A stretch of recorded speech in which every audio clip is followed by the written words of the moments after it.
Good morning, good afternoon, my YouTube subscribers and YouTube viewers. It's Crystal here, and I'm just here because I wanted to give you a code review on the data set binary classification with a bank churn data set. And this is Kaggle's series for episodes 1 playground series. And what I did was I used the random forest classifier and the predict proba function to actually predict on the probability that a customer was going to churn. And what that means when a customer churns is it means he's going to leave that company and go to another company.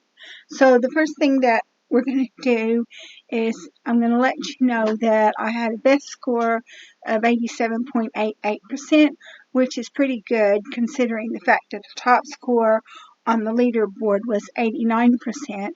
So I only scored 2 points less than the top score. And then what I did was I used sklearn's random forest to do this.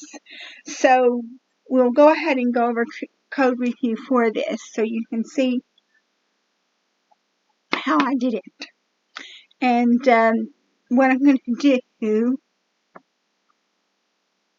is I'm going to leave the link to the Jupyter notebook in the description box down below so you can follow along with me if you want.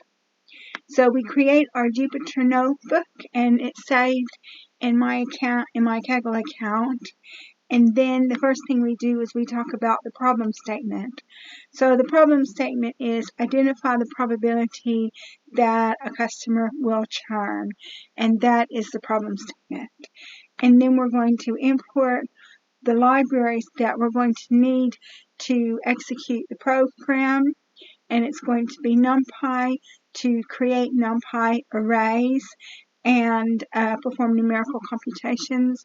It's going to be Pandas to create data frames and process data.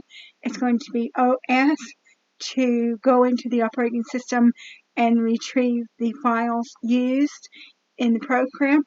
It's going to be sklearn to provide machine learning functionality. It's going to be matplotlib to visualize the data, and then it's going to be cbind to statistically visualize the data. So after we have imported the libraries, then we're going to load the data sets using the OS library.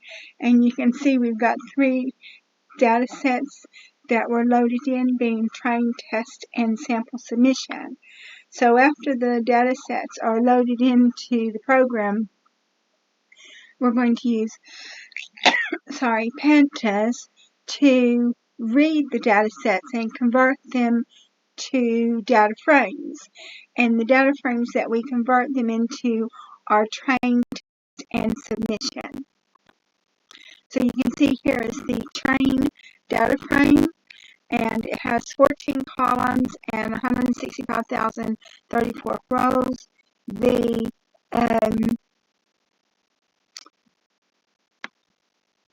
exited column is the target variable.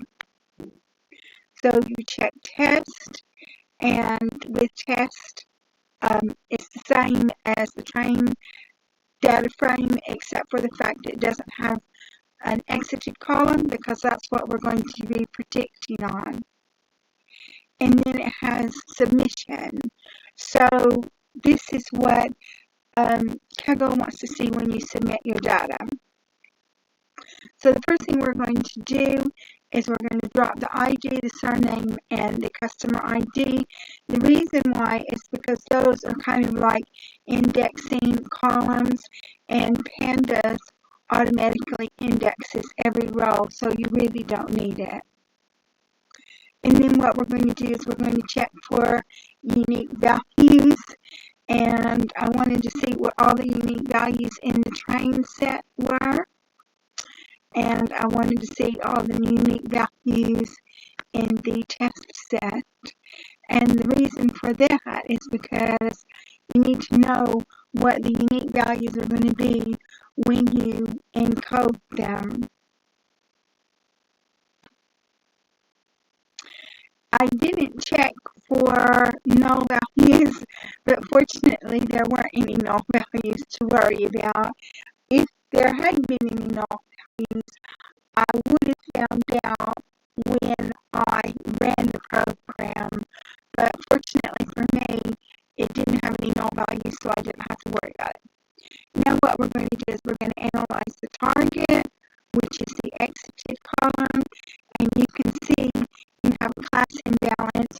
You have less people exited than didn't. And now we're going to check the geography, and you can see the geography is France, Spain, and Germany, and most more people in France for customers than Spain and Germany. And we have the gender. You can see from the gender that you had more male customers than you had female customers. And now I created a box plot with tenure and balance. And so you can see the box plot, what it looks like with tenure and balance. So now what we're going to do is we're going to encode the columns. And so how I did that was I made a dictionary with the classes that were in the two columns of data in the training test set for location and then gender. Geography and then gender. And then so France was 2, Germany was 3, Spain was 4, female 0, male 1. And so I replaced the values in the two columns of data with that data frame. And here you can see the result. The result means that all of the object columns have been changed to numeric columns. And so what that does is that enables the model to train the data and also enables the model to make predictions on the data. Now what we're going to do is we're going to define our x and our y variables. So your y is the exited column that's popped out of the train data frame, and then x is going to be the remainder of the train, and then x test is the test. So we're going to use C1 to create a box plot, and when you create the box plot, you can see that all of the columns are lowly correlated. They don't have a high correlation, so you don't have to do anything about that.